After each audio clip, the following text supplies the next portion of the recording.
Coming to you from the Deep South, this is the Blue Collar Leadership Podcast. High impact leadership is not reserved for leaders, and it has nothing to do with your position, title, or rank. However, it does have everything to do with your character. It's time to climb to the next level and beyond, personally and professionally. Now, let's start making it happen with your host, Mac Story. Hello and welcome to the Blue Collar Leadership Podcast. I hope 2022 is treating you right as January passes by. But today I'm excited to talk to you about one of my favorite books. And it's actually a book that I read quite a few years ago, but it's one that impacted me the most. It's number 3 on my all-time favorite list. But today's episode is titled, What is Trust? Can you define trust? Most people struggle to define trust. And I've asked a lot of people in my life, a lot of times when I'm speaking, especially in small groups, and I'm talking about when I start diving in deep and talking about leadership and trust and character and all that sort of thing. One of the things I want to know is, can they define trust? And quite often when I ask them, they kind of just look at me.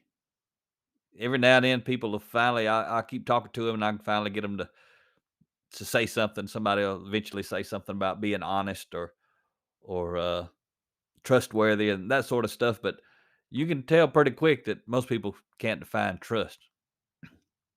However, even if you can't define trust, I bet you know when you feel it, or you know when you don't feel it.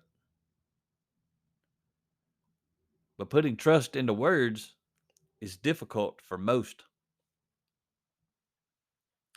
And what you got to know is trust matters because it's the foundation for authentic influence. You won't have authentic influence unless you have trust with someone.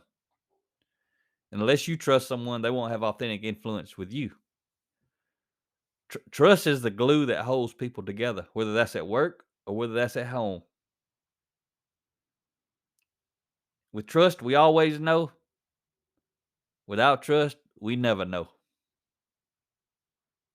You know, and when I say that, I think about, people. I talk to a lot of people, and it's pretty common. People tell me they're going to do something, and they never do it. People make commitments without even giving it 2 seconds of thought. They'll commit to something. Or they'll get fired up and get wound up, and they got a lot of energy going, and they rattling off all these things they're going to do. And when somebody tells me they're going to do something, I expect them to do it. Because when I tell someone I'm going to do something, I'm going to make it happen. Because I know how much it matters when it comes to trust. So I'm going to teach you and talk to you today. And in this episode, I should say I'm going to define trust. And I'm going to share some related lessons as I introduce you to one of my favorite books, as I mentioned before. The number 3 book on my all-time favorite list. The title of this book is The Speed of Trust by Stephen M.R. Covey. And that name may sound familiar. You may have read the book. But even if you haven't read the book, it may sound familiar because he's actually the son of Stephen R. Covey, who is the author of The 7 Habits of Highly Effective People and several other great books. But if you follow me much at all, you know The 7 Habits of Highly Effective People has basically transformed my life after I read it. That book, I got a lot out of that book. Later on, I discovered his son had some books, and this was one of them. And so I want to teach you about some of the things I learned there. And you'll see as I teach you about it, if you followed me enough or read enough of my books, or if you read this book at some point, it's about 350 pages. It's not a nice little simple, easy read like my books. But I take a lot of what I learned and I simplify it. I've applied it in my life first, figure out, do I believe in it? Do I buy into it? And then I teach it to other people. But I got to make it easy to understand. So all the books that I read, they flow through me and they get simplified. And I learn some lessons while I'm teaching it or while I'm applying it. And then when I'm teaching it, I simplify it. So that's why most of my books are real simple, easy to understand, easy to read. But this year in 2022, I'm gonna do a lot of podcast episodes. I'm gonna do multiple episodes on some of my favorite books that's impacted me the most, so I can introduce them to you. You may want to read those books, or I'm going to also share a lot of episodes where I'm going to take quotes from my quote file. I mean, I got a massive file of quotes from all my days of reading and attending seminars and listening to audios and podcasts where I've taken down captured quotes. If you follow me on social media, you see me all the time sharing quotes and thoughts. I'm never going to get to share them all. But this year, I'm going to teach some lessons on the books I've read that meant a lot to me and a lot of the quotes that I've captured. So the next few episodes are going to be related to this book, Speed of Trust. And I just want to start off sharing the subtitle of the book. The subtitle is The One Thing That Changes Everything. And that's what trust is. It's the one thing that changes everything. And in the book, Covey talks about when trust goes down, speed goes up. Or excuse me, when trust goes down, speed goes down, and cost goes up. So think about that. When there's less trust in any relationship, personal or professional, does it take longer for things to happen? Absolutely. When you're talking about business, does it cost more if you don't trust people? Absolutely. Instead of just shaking hands, you may have to go get attorneys involved to draw up an agreement or contract. And as an example, the opposite of this is when trust goes up, speed goes up, and cost goes down. If I could shake your hand, or I can just trust your word, or you can trust my word, we can make things happen in a hurry. When I'm speaking with clients, I don't typically do a speaking agreement or anything like that. I don't care about doing a speaking agreement. It's just a waste of time for me. But every now and then we have clients who they got to have some clients, they got to go through a big in-depth agreement. I'm thinking, my goodness, what a waste of time. They don't trust anybody, and they definitely don't trust me, and they don't even know me a lot of times. That's one reason trust is low. They don't know me. I'm just another speaker. But it's just an example. But most people, probably 90% of the people, maybe even 95% of the people that I speak to, I just tell them what I'm going to do and I do it. They tell me what they're going to do and they do it. And that's the kind of people I like to deal with. For instance, when people take advantage of our special offer in 2022, it changed that anybody who purchases 300 books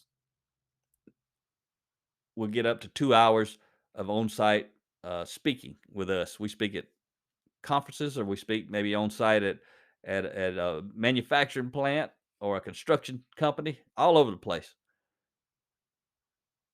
But when people either email me or call me and tell me they want to do that deal, they want to order 300 books and have me come out in a few months from now. Most often it's several months into the future before I'll actually go there and speak. The first thing I do is not send them an invoice and get paid before I do anything. The very first thing I do is I want to know, which 300 books do you want? Which titles? What's the quantity? Where do you want me to send them? Some of you listening may know this from experience, because what I tell them, the first thing I'm going to do is, as soon as you tell me what you want, I'm going to order the books, because these books ship direct from Amazon. They have to print them. They ship them within 3 to 4 weeks. And I want to know the expected delivery time.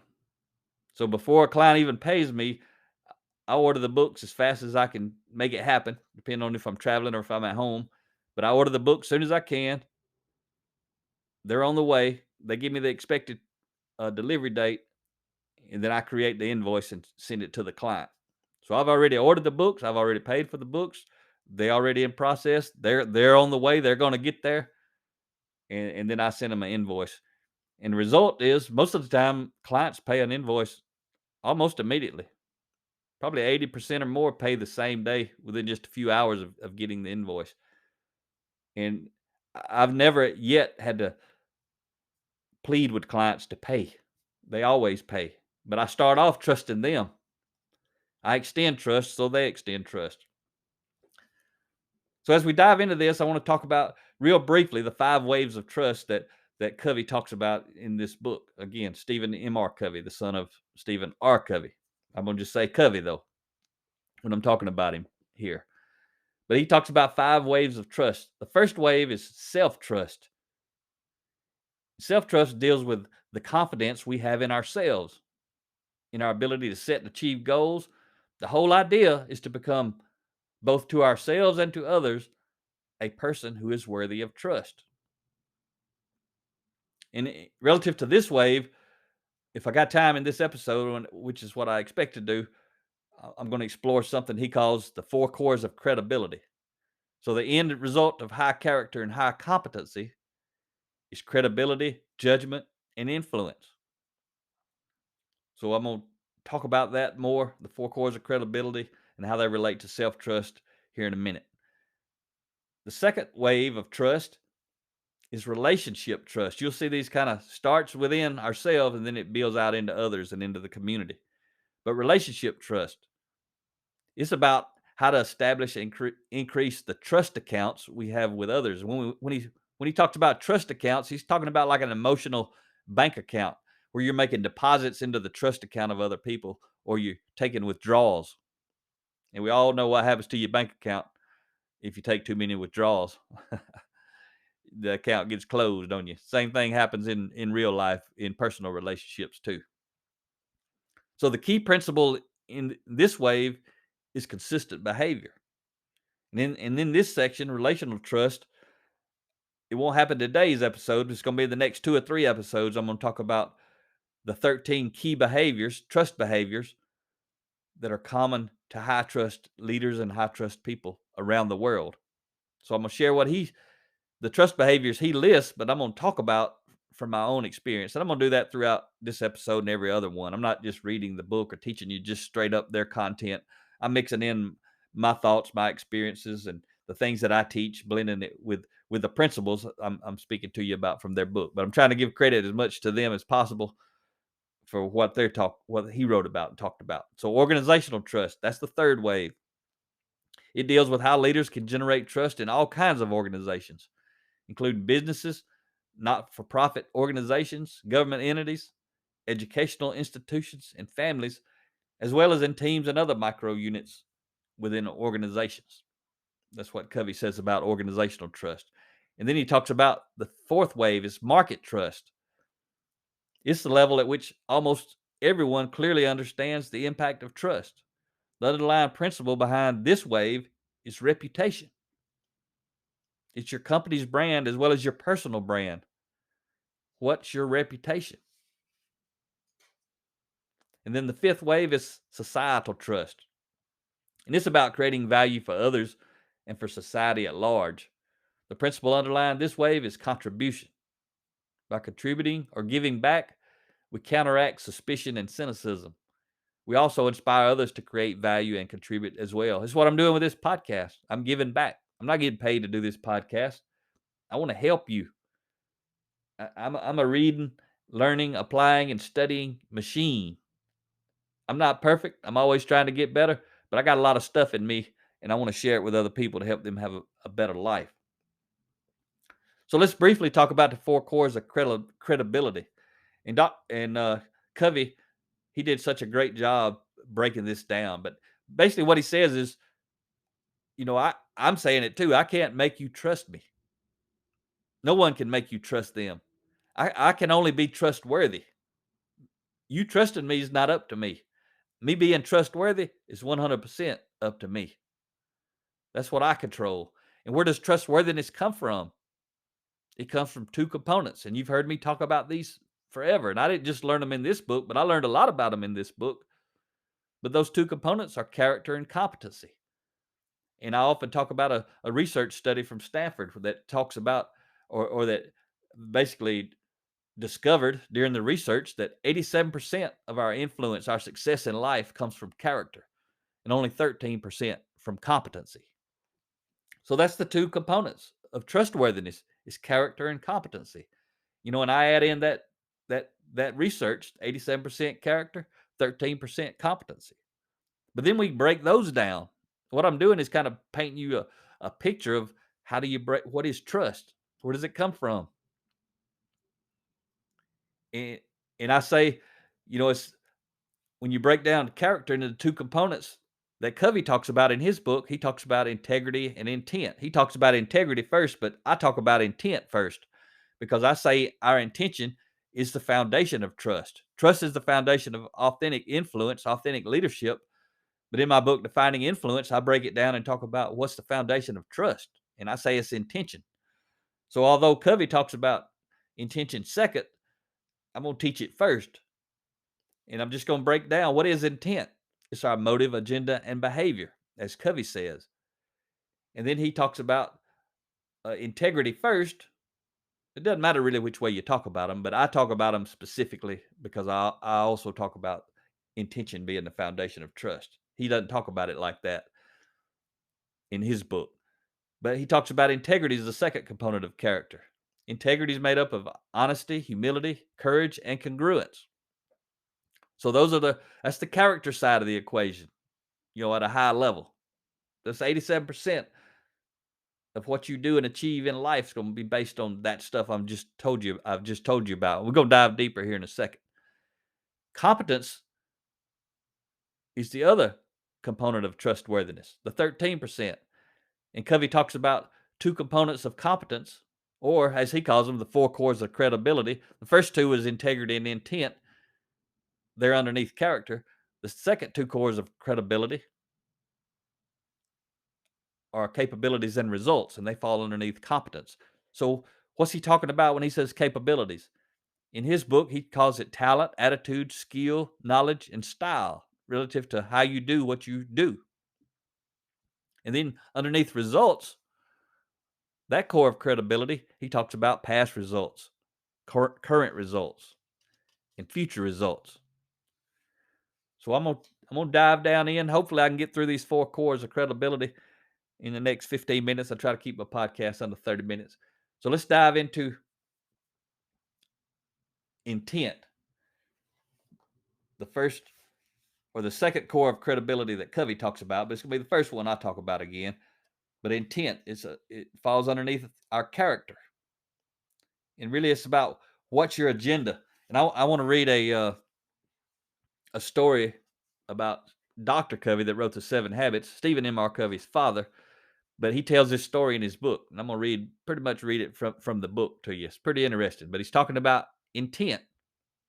So he says, one day his mom and dad, Dr. Covey and his wife, were returning from their cabin in Montana. They were extremely tired as they had spent the morning snowmobiling with young family members. Dr. Covey felt he was too tired to drive, so his wife took the wheel while he lay down in the back seat of the car and instantly fell asleep. After a couple hours, his wife could barely keep her eyes open. Her name's Sandra.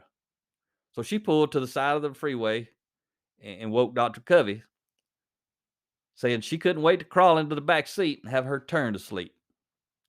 So they opened the car doors and got out to make the switch. Dr. Covey slipped into the driver's seat, and his wife Sandra was about to shut his door and go to the back when she suddenly remembered that their new car had a special feature that allowed people to raise or lower the chassis for convenience. And because she had a bad knee, she said to Dr. Covey, please lower the car so I can get in easier. And she slammed the doors so he could do it. I guess the doors had to be closed on there for it to work. Almost immediately, Sandra, his wife, was surprised to see the car begin to quickly move forward. Thinking Dr. Covey was pretending to leave her, which was a logical conclusion given his sense of humor, she started chasing after the car.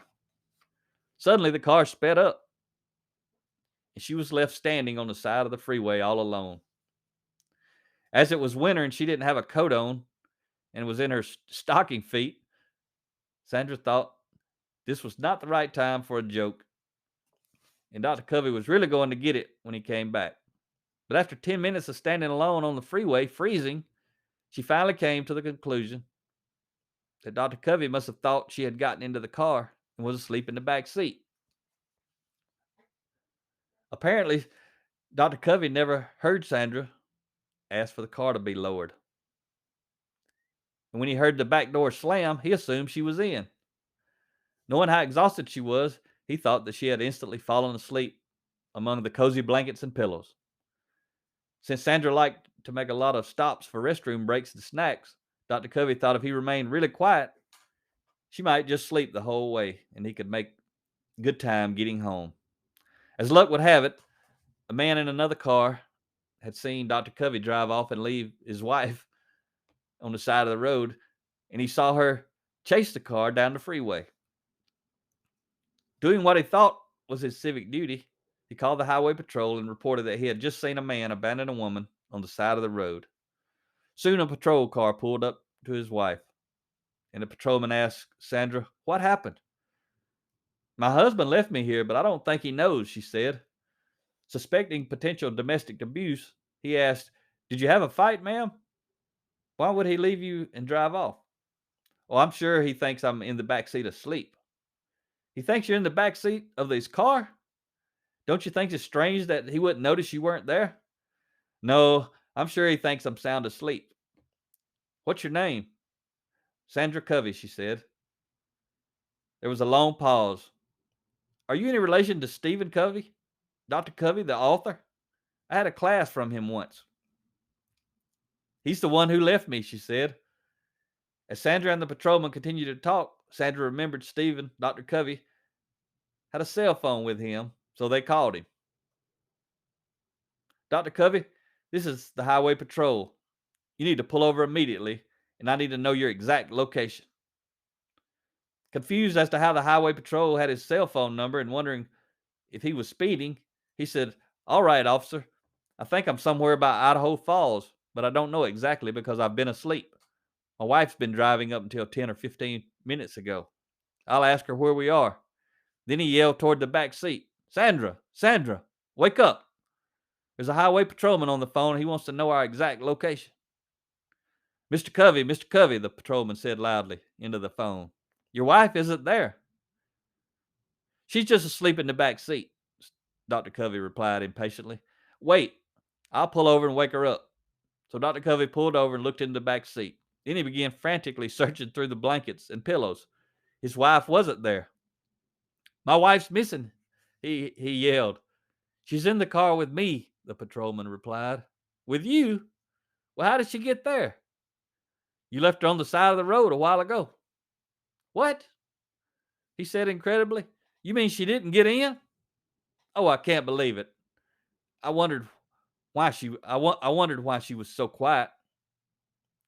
Well, the patrol car finally found Dr. Covey, and they all had a good laugh as they pieced together what happened. Dr. Covey said, "My kids just won't believe this one."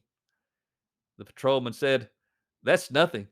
Wait till I tell the guys down at the department. This is a classic."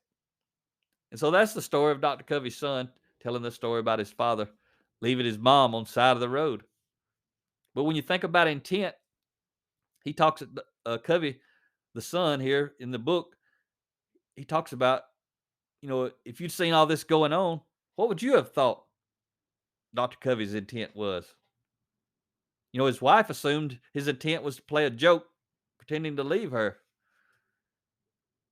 Why? Because he has quite a sense of humor and he's done many things like that before. But once she realized what had happened, she assumed Dr. Covey had not known she was not in the car. And his intent in not trying to interact with her was to let her sleep. And why? Because she knew his character. She knew he cared about her, would want her to, and he would want her to rest, and he'd never consciously leave her in that situation on the side of the road. But the man who phoned the highway patrol, on the other hand, didn't know Dr. Covey's character. And he evidently assumed Dr. Covey's intent was to abandon his wife. He didn't even know it was his wife. Why? Who knows? Maybe he had experience with abandonment in his own life. Or maybe he had been sensitized to the possibility, as most of us have by our social culture, of increasing abandonment and abuse just in society. The highway patrolman also didn't know Dr. Covey's character at first. He didn't know who he was. He assumed there was some kind of bad intent involved. And why? likely because he had seen a lot of domestic abuse in his profession, and his experience created the lens through which we initially viewed the events. But what was Dr. Covey's real intent? Obviously, there was no intent to leave his wife freezing on the side of the road. And he says here that he'd like to say that his whole intent is not trying to talk to her, or his whole intent in not trying to talk to her was to give her the chance to get some good rest. But as he admitted, he also really wanted to get home as quickly as possible. And he knew she would want to stop along the way if she were awake. So who we are determines what we see. 3 different people in that situation saw Dr. Covey's intention 3 different ways. But I loved when I read that story in the book. I didn't know that about Dr. Covey, but that's a pretty funny story. And you could see it actually happening. But our intent matters. And Immanuel Kant, I think is the way to say his name, he says, in law, a man is guilty when he violates the rights of another. In ethics, he is guilty if he only thinks of doing so. So our intent matters. Our intent grows out of our character. And while we tend to judge ourselves by our intent, we tend to judge others by their behavior. Boy, that's a big one right there. We judge ourselves by our intent. Like if we're late for a meeting or something, we'll make an excuse and we buy into our excuse. But if someone else is late to a meeting, they may have had the same thing happen to them that's happened to us in the past. And in the past, we knew our intent was to be on time, but something happened and we were late. But when other people are late, we think their intent is they don't care about our time. But that's a pretty powerful little statement right there. But people often distrust us because of the conclusions they draw about what we do. And the conclusions they draw is often based on who they are and what they've experienced. Dr. Covey, in his book, 7 Habits, calls that, a paradigm. It's how we see the world. It's our frame of reference. 4 people could see somebody do the same exact thing and they'd tell themselves 4 different reasons why they were doing it. Their why would be based on who they are and what they've experienced in life. So it's important for us to actively influence the conclusions other people draw by declaring our intent. I talk about that all the time. Leaders need to declare their intent. People need to declare their intent so that people are looking for the right behavior, not telling themselves some story that's not true. So he talks about motive, agenda, and behavior. Motive is your reason for doing something. It's the why that motivates the what. The motive that inspires the greatest trust is genuine caring about people, which is what I talk about all the time. So in the book, he talks about in here, he says, he's talking about leaders, and he's talking about motive. He says, if you really don't care and you don't want to care, that's fine. But you need to understand that you will pay a trust tax because of it, meaning you'll make a withdrawal in an emotional trust account. Whatever you say or do will take more time and it will cost more because you will not gain the credibility and trust that come from caring. You may think you're already getting good results, but you need to ask yourself a bigger question. What am I leaving on the table? You also need to understand that if you act like you care when you really don't, ultimately, if not immediately, you'll have a realization and the tax will be even greater. In fact, there are few trust taxes that are higher than those attached to duplicity, being two-faced, and particularly regarding motive. Jimmy Johnson, a former coach of the Dallas Cowboys and Miami Dolphins, he said the only thing worse than a coach or a CEO who doesn't care about his people is one who pretends to care. People can spot a phony every time. They know he doesn't care about them, and worse, his act insults their intelligence. Pretty powerful stuff. Pretty powerful stuff. So the agenda that generally inspires the greatest trust is seeking mutual benefit.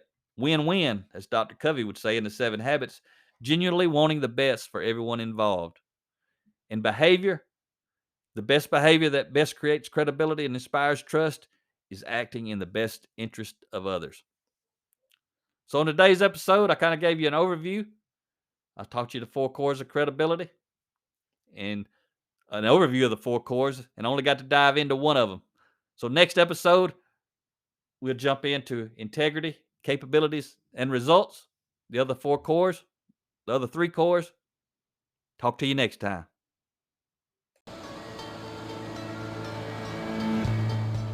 Make it happen or someone else will. It might as well be you. Are you serious about taking your career and your life to the next level and beyond? Check out Mac Story's Blue Collar Leadership series books and others, now available on audio, along with paperback and ebooks at Amazon, iTunes, and Audible. Please visit bluecollarleadership.com to learn about Mac's books, programs, special offers, certifications, and more. Thank you for listening to the Blue Collar Leadership Podcast.